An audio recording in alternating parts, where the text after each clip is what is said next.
तो हेलो जी, नमस्कार। आपको राहुल एकेडमी पे सभी का स्वागत है।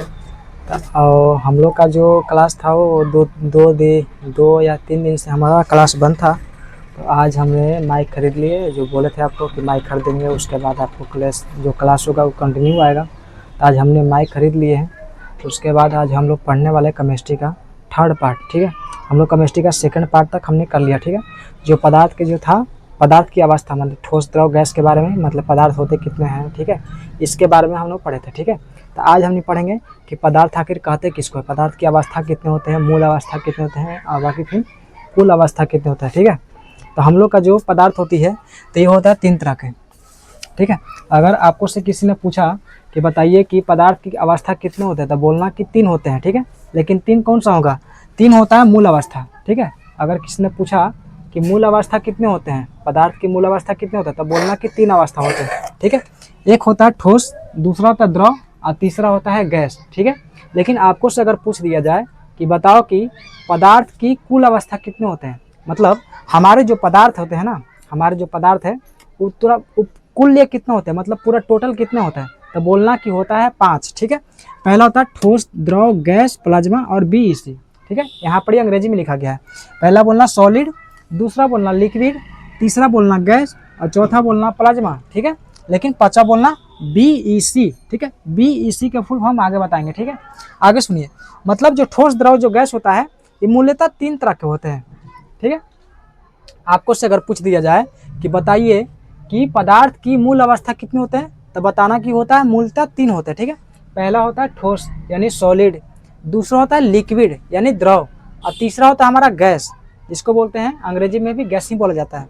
ठीक है, तो आइए आगे समझते हैं हम लोग कि मतलब जो सॉलिड जो होती है, सॉलिड उसको मतलब सॉलिड कहेंगे किसको, तो जो सॉलिड होता है ना भाई, जो सॉलिड होता है तो इसका मतलब जैसे मान लो कि हमारा मार्कर हाथ में, ठीक है, तो ये सॉलिड है कि लिक्विड है? अगर लिक्विड रहता तो ये बह जाता। ठीक है, लेकिन जस्ट के तस है तो इसको बोलेंगे सॉलिड।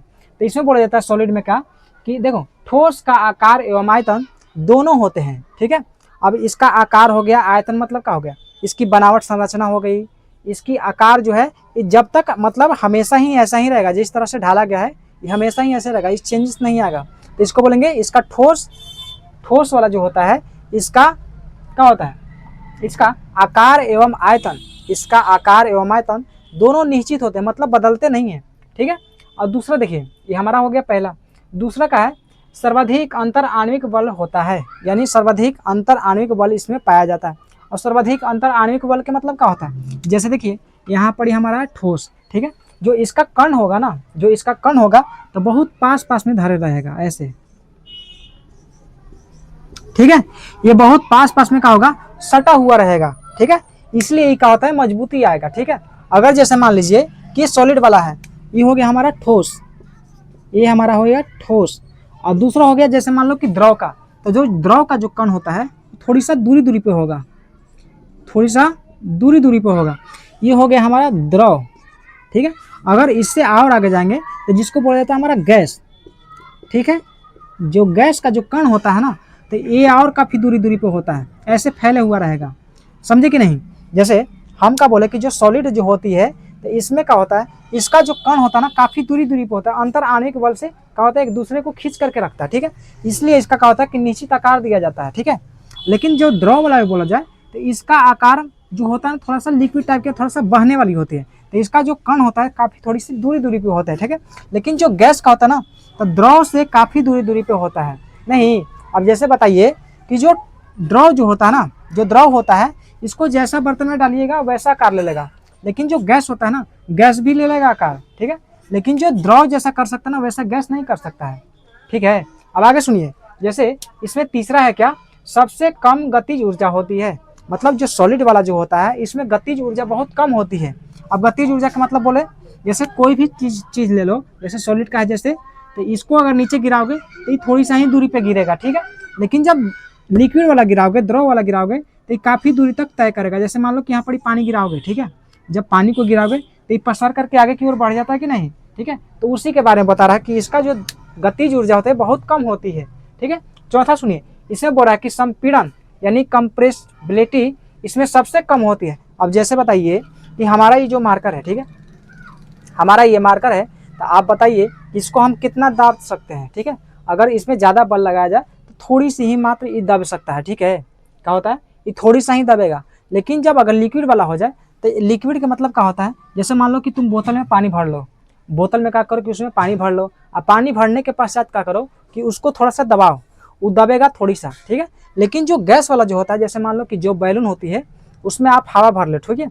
हवा भरने के बाद फिर क्या होगा, उसको जब दबाओगे ना, उसको जब दबाओगे तो वो बहुत पूरा सट जाएगा। जैसे देखा होगा बचपन में क्या होता है कि जो बैलून को फुलाया जाता है ना, तो उसमें क्या होता है कि एप्पल बनाया जाता है। ऐसे इस वाला सिरा को ये वाला सिरा पे ऐसे अंदर में कर करके उसको सटा करके इसे बांध दिया जाता है, ठीक है। तो वो एप्पल यानी सेव का आकार ले लेता है, ठीक है। तो उस तरह से इसमें बोल रहा है कि जो इसमें संपीड़न की जो क्रिया होती है, संपीड़न वाली जो होता है, तो ठोस को कम दबा सकते हैं, द्रव को इससे ज़्यादा, और जो द्रव होता है ना, तो द्रव को सबसे ज़्यादा मतलब गैस से कम दबाया जा सकता है। सबसे ज़्यादा हो सकता है गैस में, जो संपीड़न जो होती है सबसे ज़्यादा गैस में होता है। आगे सुनिए, ये हमारा सॉलिड वाला जो हो गया, इसका काम क्रिया खत्म हो गया, ठीक है।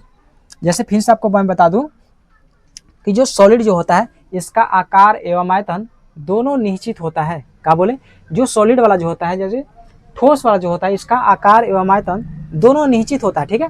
बाकी दूसरा क्या बोल रहा है, इसमें सर्वाधिक अंतर आणविक बल से पाया जाता है।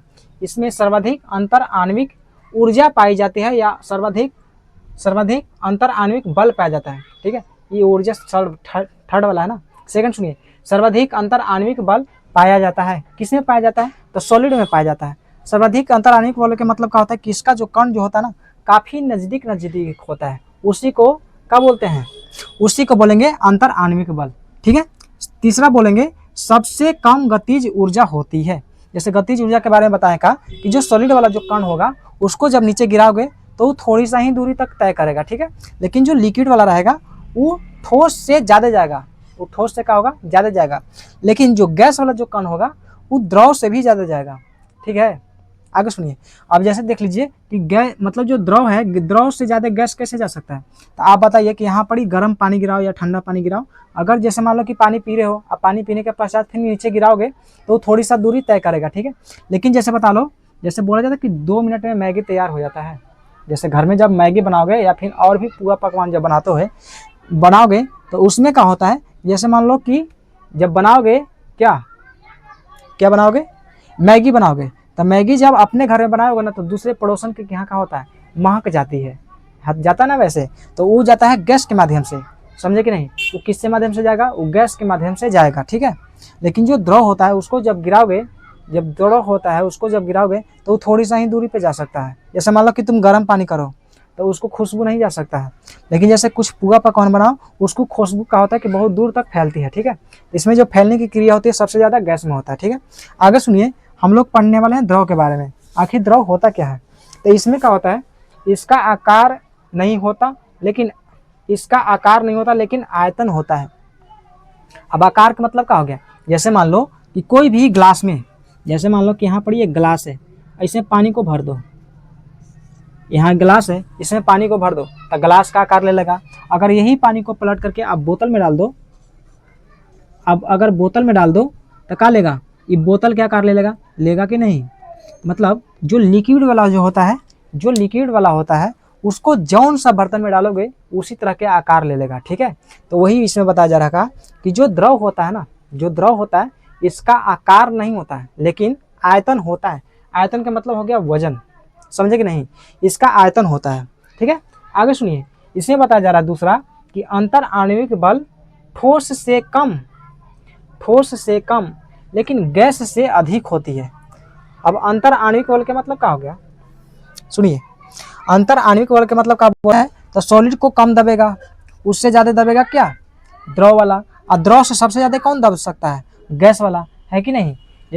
जैसे मान लीजिए कि एक बर्तन 3 तरह के लीजिए, ठीक है, एक लो ठोस द्रव गैस। जैसे एक बर्तन में डाल दो गिट्टी, दूसरा में डाल दो पानी, और तीसरा बर्तन में डाल दो आप हवा, ठीक है। अब उसको आपको जो बोला जाए कि वो बोतल को बारी बारी से दबाओ, मतलब आपको पास जितना शक्ति है आप उसको यूज कर सकते हो। तो जो गिट्टी वाले होगा अगर उसको दबाओगे तो थोड़ी सा दब सकता है, ठीक है। अगर उसके बाद फिर जब द्रव वाला को दबाओगे तो ये वाला थोड़ी सा गिट्टी वाले से ज़्यादा दब सकता है कि नहीं, ऐसे आपस में सटेगा कि नहीं। तो उसी तरह से बोल रहा है उसके बाद फिर जो गैस वाला है, उसके बाद जो गैस वाला है तो द्रव से भी ज़्यादा दब सकता है। नहीं, जब जैसे मान लो कि कोई बर्तन खाली है तो उसमें क्या होता है, गैस भरी होती है, उसको दाबोगे तो पूरी तरह से दब जाता है, समझे कि नहीं। इसमें संपीड़न की क्रिया सबसे ज़्यादा कम होती है। जैसे इसमें बोल रहा अंतर आणविक बल बोल रहा है ना जी, अंतर आणविक बल बोल रहा, तू तो सही तो लिखल था। अंतर आणविक बल ठोस से कम, ये वाला सही था, ठोस से कम लेकिन गैस से ज्यादा होता है, ज्यादा होता है। देखो अंतर आणविक बल के मतलब हम सोचे कंप्रेस वाला बोल रहा है, दबाने की बात बोल रहा है, लेकिन इसमें क्या हो रहा है, इसका जो कण होता है ना, इसका जो कण होता है सबसे ज्यादा होता है ठोस का। देखो सबसे ज्यादा हो गया ठोस का, उसके बाद हो गया हमारा द्रव का, यहाँ पर देखो यहाँ पर हो गया सबसे ज्यादा द्रव का, और तीसरा हो गया हमारा गैस का, नहीं तीसरा हो गया हमारा द्रव का मतलब गैस का, दूसरा हो जाएगा द्रव का। मतलब जो ठोस वाला जो आकार होती है ये काफी नजदीक नजदीक होता है, ठीक है। लेकिन इसके बाद फिर जब द्रव में जाओगे तो इसका जो होती है ना कण, तो ये थोड़ी सा दूरी दूरी पे होता है, लेकिन जब गैस में जाओगे तो ये काफी दूरी दूरी पे होता है, ठीक है। अब आगे तीसरा देखिए, इसमें गतिज ऊर्जा ठोस से ज्यादा लेकिन गैस से कम होती है। वही बात बता रहे थे जो यहाँ पर मिटा रहे थे ना, ये वाला तीसरा बात बोल रहे थे।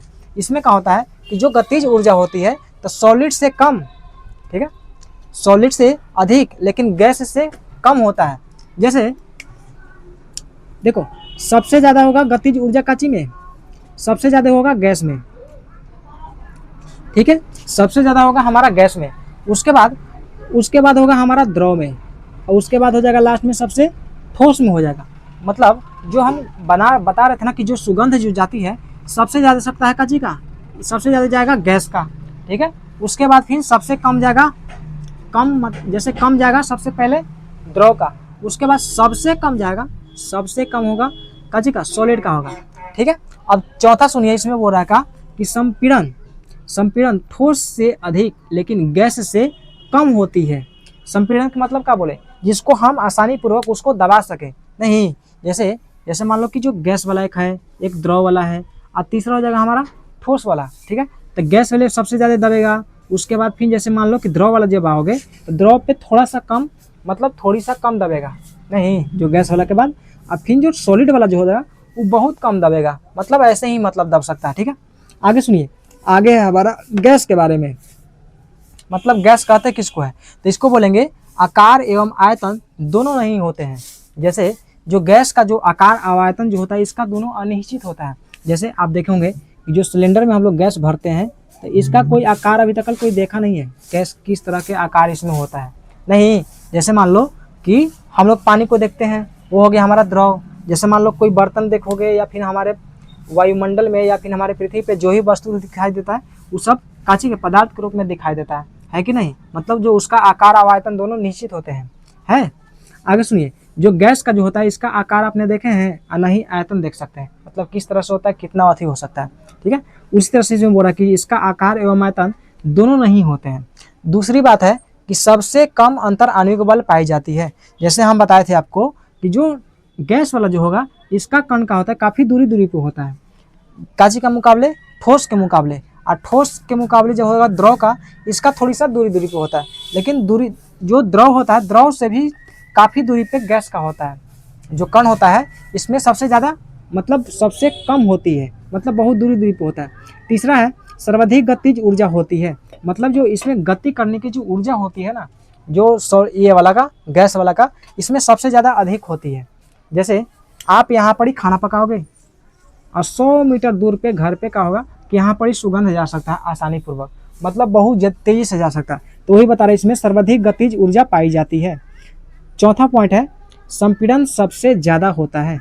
अब संपीड़न के मतलब क्या बताए थे, जो इसको आसानी पूर्वक हम पूरी तरह से दाब सकते हैं, नहीं। जैसे मान लो कि आप बैलून भरो, इसमें हवा भर दो, नाइट्रोजन गैस भरा था ना, नाइट्रोजन गैस भर दो, ठीक है। और जब गैस को भरोगे तो इसमें क्या होगा, जब इसमें प्रेशर मतलब दबाओगे तो ये पूरी तरह से दब जाता है, नहीं। लेकिन जैसे मान लो कि ठोस वाला है, अगर ठोस को अगर दबाओगे तो नहीं दब सकता है, लेकिन द्रव जो है ये थोड़ी सा दब सकता है, लेकिन सबसे ज़्यादा दबेगा गैस वाला, ठीक है। तो इसके अगले स्लाइड पर बताएंगे हम। जैसे हम लोग आई 3 को पढ़े ना, देखो ठोस पढ़ लिए, लिक्विड पढ़ लिए, गैस पढ़ लिए, ठीक है। हम लोग का बात चल है अभी ये वाला प्लाज्मा है, BEC है, ठीक है। अभी ये 2 गो है, तो ये वाला टॉपिक को पढ़ा करके फिर क्लास को बंद कर देंगे, ठीक है। तो हम लोग अभी तक का पढ़े, फिर से रिपीट कर दूं। जैसे हमने पढ़े का कि पदार्थ की अवस्था के बारे में, ठीक है। पदार्थ कितने तरह के होते हैं और कौन कौन होते हैं मूल्यतः। तो हमने बताया कि मूल अवस्था इसके होते हैं 3। पदार्थ की मूल अवस्था होते हैं 3। पहला होता है ठोस, दूसरा द्रव और तीसरा हो गया गैस। लेकिन आपको से वही पूछ दिया जाए कि बताइए कि पदार्थ की अवस्था जो होती है ये मूल्य, यानी मूल्य बोलो, मूल्य हो गया हमारा 3। लेकिन पूछेगा कि कुल कितने होते हैं, मतलब टोटल कितने अवस्था होते हैं, तो बोलना कि 5 होता है। पहला हो गया ठोस, द्रव, गैस, ये तो 3 गो तब डेफिनेटली आएगा, है ना। लेकिन 2 गो बढ़ जाता है इसमें, एक होता है प्लाज्मा और 5वां होता है BEC, ठीक है। उसके बाद हमने बताया ठोस के बारे में, जो इसका आकार और आयतन है दोनों निश्चित होते हैं, ठीक है। आगे सुनिए, जो द्रव होता है इसका आकार एवं आयतन नहीं होते हैं। मतलब क्या, इसका आकार होता है लेकिन इसका आकार नहीं होता है, लेकिन आयतन होता है, ठीक है। गैस वाला देखो, इसका आकार और आयतन दोनों नहीं होते हैं, समझे कि नहीं। फिर से सुनो, जैसे हमने बोले कि जो सॉलिड होगा यानी ठोस जो होगा इसका आकार और आयतन दोनों होते हैं, ठीक है। लेकिन जब जाओगे द्रव में तो इसका आकार नहीं होता लेकिन आयतन होता है। और तीसरा में अगर चल जाओगे तो बोलेगा इसका आकार और आयतन दोनों नहीं होते हैं, समझे कि नहीं। जो सेकंड वाला है उसका आकार नहीं हो सकता लेकिन आयतन होगा, ठीक है। और जो तीसरा वाला है, ये जो तीसरा वाला गैस वाला है, तो इसका आकार नहीं होगा ना आयतन होगा, इसमें से।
तो हम लोग आ गए दूसरी स्लाइड पे, ठीक है।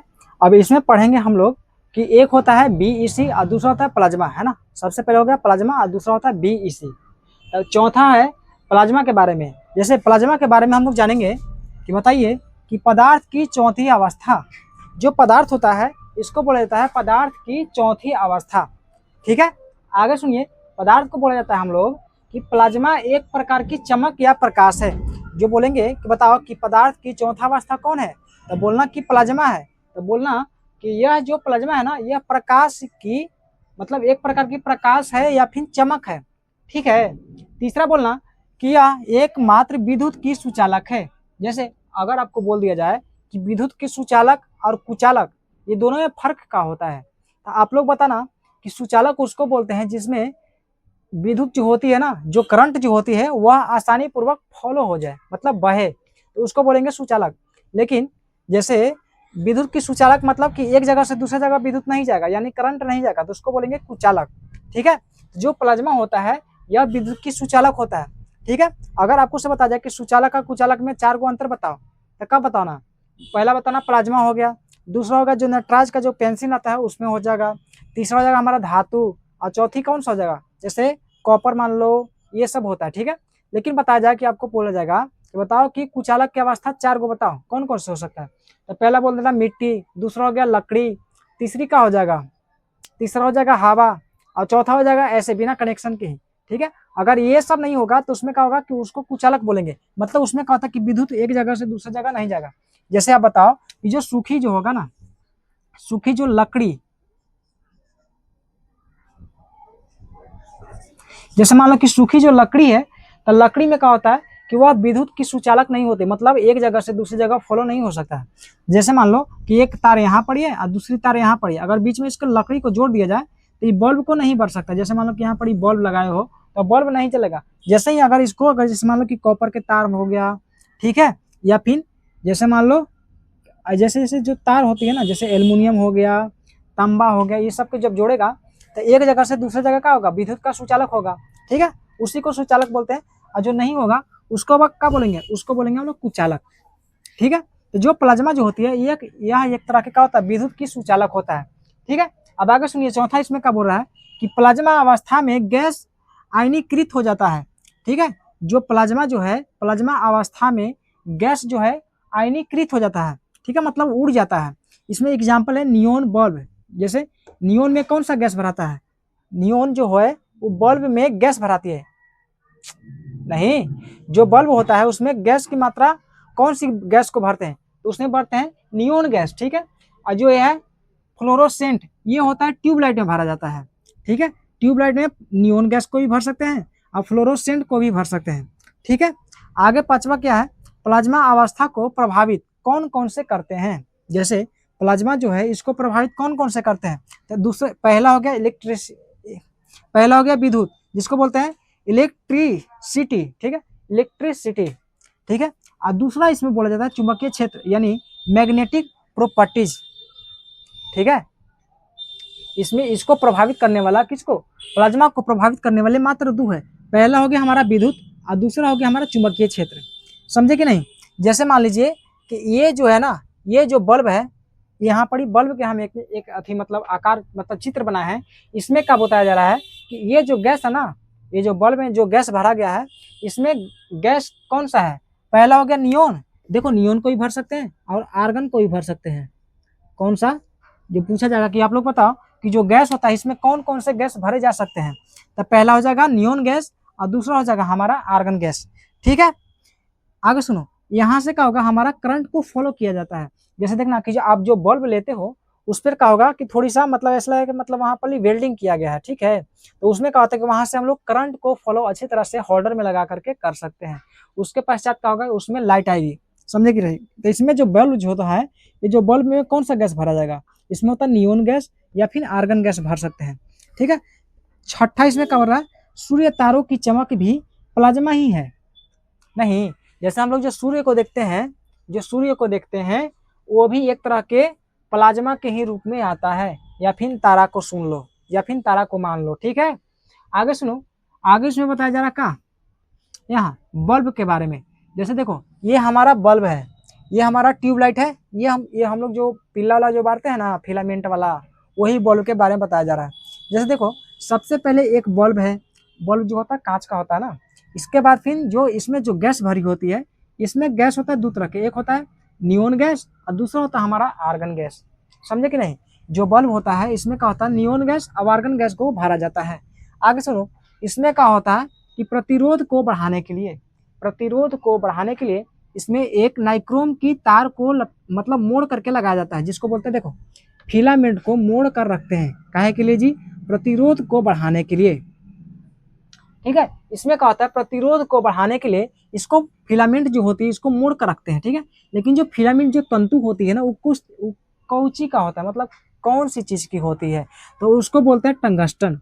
जैसे देखना कि जो तार होता है ना, ये जो पीला वाला जो तार होता है, तो उसमें देखना कि एक रिंग की तरह ऐसे ऐसे एक रिंग की तरह का होता है, ऐसे 3 तरह के ऐसे तार होता है, ठीक है। इसमें धर के ऐसे उझरावा रहेगा, ये अगर इसमें टूट जाएगा ना, टूट जाएगा तो बल्ब फिर जलेगा नहीं। लेकिन जो ये वाला जो है ना, ये वाला जो है, इसमें क्या होता है, इसमें क्या होता है, यह होता है कच्ची का, टंगस्टन का, ठीक है। इसको दर्शाने के लिए डब्लू का प्रयोग करते हैं, और डब्लू का मतलब होता है वुल्फ्रम। टंगस्टन बोलो या फिर वुल्फ्रम बोलो, एक ही बात होती है, ठीक है। इसको जो मतलब जो टंगस्टन जो है, इसका गलनांक सबसे अधिक होता है, मतलब उच्च होता है, मतलब हाली गलेगा नहीं, ठीक है। लेकिन जब आप इसमें हिल डुल करेगा ना, तो टूट जाता है, ऐसे होता है ना जी, ऐसे इस तरह 3 तरह के होता है, ठीक है। इसमें ऐसे ऐसे मान लो, ऐसे ऐसे से मुड़ा रहेगा, और इसमें से ऐसे करके पास किया रहता है, ठीक है। इसमें क्या होता है कि पास किया हुआ रहता है, ठीक है। अगर जैसे मान लो कि ये वाला जो फिलामेंट है यहाँ से टूट जाएगा ना, तो फिर बल्ब अच्छी तरह से जलेगा ही नहीं, बुझते रहेगा। इसको बोलते हैं कि बल्ब जो होता है वो फ्यूज कर गया, ठीक है। इस मतलब बहुत नाजुक होता है, ठीक है। लेकिन जो इसका जो गलनांक होता है सबसे ज्यादा अधिक उच्च होता है, ठीक है। जैसे ये जो ट्यूबलाइट है, इसमें ट्यूबलाइट में कौन सी गैस भरता है, एसजी वाष्प, वाष्प होता है, वाष्प मतलब उड़ जाना, ठीक है। और इस जो गैस वाली जो होता है, इसमें भी आर्गन गैस को भरा जाता है, समझे कि नहीं। लेकिन जो ये फिलामेंट है ना, फिलामेंट मात्र टंगस्टन का ही बनाया जा सकता है। इसमें क्या होता है कि ये जो है इसका परम उच्च गलनांक होते हैं, ठीक है, समझे। आगे है हमारा क्या, बीईसी। अगर किसी ने पूछ दिया कि बताओ कि बीईसी का फुल फॉर्म क्या होता है, तो बोलना बोस आइंस्टीन कंडेंसेट। क्या बोलोगे, बोस आइंस्टीन कंडेंसेट, ठीक है। बीईसी का फुल फॉर्म होता है। आगे सुनो, जो बीईसी है ना, इसको बताने वाले कौन है, सत्येंद्र नाथ बोस ने बताया 1920 ईस्वी में। कितने बताया, 1920 ईस्वी में सत्येंद्र नाथ बोस का होता है बीईसी के बारे में बताते हैं। लेकिन जो बीईसी है इसको मान्यता देने वाला कौन है, मतलब जैसे मान लो कि बीईसी की खोज कर दिया, या फिर ये बताएं कि बीईसी एक तरह के होता है। जैसे हमारा जो पदार्थ है, जैसे पहले खोजा गया था 3, जैसे उसमें बताया ना कि जो मूल अवस्था होते हैं हमारे 3, लेकिन कुल को अगर बताया जाए कि कुल कितने अवस्था होता है, बताना कि 5 होता है। जैसे पहले खोजा गया 3 गो ठोस द्रव गैस खोजा गया, ठीक है। उसके बाद 2 गो आव हुआ, जैसे पहला हो गया, मतलब चौथा हो गया हमारा प्लाज्मा, और पांचवा हो गया बीईसी, जिसको बोलते हैं बोस आइंस्टीन कंडेंसेट। क्या बोलोगे, बोस आइंस्टीन कंडेंसेट। मतलब इसको खोज करने वाला कौन था, कब खोजा गया, तो बोलना कि 1920 ईस्वी में खोजा गया। किसके सहायता से खोजा गया, तो बोलना कि सत्येंद्र नाथ बोस जी के द्वारा 1920 ईस्वी में बीईसी यानी बोस आइंस्टीन कंडेंसेट को खोजा गया, ठीक है। अगर वही बात बोल दिया जाए कि बताओ कि इसको मान्यता किसने देते हैं, मतलब कौन देगा, तो बोलना कि अल्बर्ट आइंस्टीन देते हैं। क्या बोलेंगे, अल्बर्ट आइंस्टीन ने कहा होता है कि बीईसी के बारे में मान्यता दिया जाता है। अब जैसे मान लो कि घर में कोई कारनामा कर दिए, ठीक है, कोई अच्छा काम था, जैसे मान लो कि किसी को शादी ब्याह में खाना खिलाना था, और मतलब सब कोई तो बिजी ही है, तो यहाँ पर सबको आपने कहा कि खाना खिलाए, ठीक है। अब खाना खिलाओगे, और जैसे मान लो कि घर वाले को जब पता चलेगा कि कौन खाना खिला रहा है ऐसे वैसे, तो फिर अपने बारे में बताओगे ना, तो ये मान्यता देगा ना कि हाँ वो हमारा लड़का था, वो इतना आज हेल्प कर दिया, ठीक है। तो उसी तरह से क्या हुआ कि खोज जब अलग अलग पदार्थों की हुआ, तब भी इसी के बारे में सत्येंद्र नाथ बोस ने 1920 ईस्वी में खोजा, ठीक है। तो ये मान्यता देते कि हाँ सही में ये हमारे लायक है या नहीं, है कि नहीं। जैसे ऐसे खोजने के लिए तो बहुत सारे खोज जगह है, ठीक है। लेकिन मान्यता, इसको मान्यता दिया गया है 5 ही को, एक होता है ठोस द्रव गैस, और फिर प्लाज्मा, और बीईसी के बारे में, तो इसको मान्यता देते हैं अल्बर्ट आइंस्टीन ने, ठीक है। लेकिन जो बीईसी होता है इसका परम शून्य ताप होता है, जैसे 0 डिग्री केल्विन, 0 डिग्री केल्विन, या फिर इसको बोलते हैं -273.151.5 डिग्री केल्विन, मतलब सेल्सियस में इसको मानते हैं, ठीक है। जैसे मान लो कि मैं माइनस जब लगाओगे तो इस सेल्सियस में जाएगा, लेकिन जब माइनस में जब माइनस को नहीं लगाओगे, सॉरी, जब माइनस को नहीं लगाओगे तो 0 डिग्री केल्विन बोला जाता है। क्या बोलोगे, 0 डिग्री केल्विन बताया जाता है, ठीक है। आप समझे कि नहीं। जो हमारा जो बल्ब होता है इसमें भराया जाता है नाइट्रोजन, मतलब नाइट्रोजन गैस बोल दो या फिर आर्गन गैस बोल दो, ठीक है। लेकिन जो इसमें फिलामेंट होता है वो कांची का होता है बाबू, तो उसको बोलना कि टंगस्टन का, जिसको बोलते हैं वुल्फ्रम बोला जाता है। ठीक है, बोलेगा कि जो टंगस्टन जो होती है इसको लपेट करके क्यों रखा जाता है, तो बताना कि इसमें क्या होता है कि प्रतिरोध को बढ़ाने के लिए इसको लपेट करके रखते हैं। ठीक है, लेकिन जो इसमें गैस जो भराया गया है, आर्गन गैस बोलो या फिर नियोन गैस बोलो, तो इसमें क्या होता है, ये निष्क्रिय गैस होता है, मतलब रिएक्शन नहीं कर सकता है। ठीक है, ये क्या होता है, रिएक्शन नहीं करेगा, मतलब अपने आप में वहां पर विस्फोटक नहीं बना सकता है। तो विस्फोटक को रोकने के लिए ही आर्गन गैस या नियोन गैस को रखा जाता है। ठीक है, आपको मैं बता दूं कि जो ठोस द्रव गैस की यानी पदार्थ की अवस्था के बारे में जो हमने पढ़ाया शुरू से लेकर के अभी तक लास्ट तक, अगर इसमें आपको कोई भी दिक्कत हो तो वीडियो के नीचे का होगा कि